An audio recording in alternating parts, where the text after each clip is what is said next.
রাসূলের কাছে একজন লোক আসছে কালো। রাসূলের দিকে তাকায় কয়, হায় হায়, কালো মানুষ তো আল্লাহর জান্নাতে যাবে না। কিসে যাবে না? কথা শুনেননি আমার? বুঝেননি?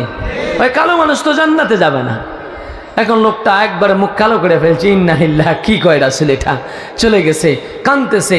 আরেকজন লোক আসছে মুরব্বী বুড়া, আসার পরে রাসূল কয়, ইন্না লিল্লাহ, বুড়া মানুষও তো বেহেশতে যাবে না। কি মানুষও বেহেশতে যাবে না?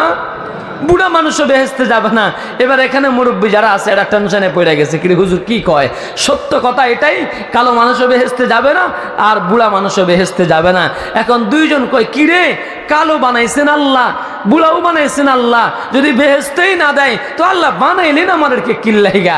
আমরা চলো রাসূলের কাছে যাই, আসলে ঘটনা কি? যে কয়, ইয়া রাসূলুল্লাহ, কালো মানুষও বেহেশতে যাবে না, বুড়া মানুষও বেহেশতে যাবে না। কোন তো আমরা কি নিজেরা কালো হইছি? আমরা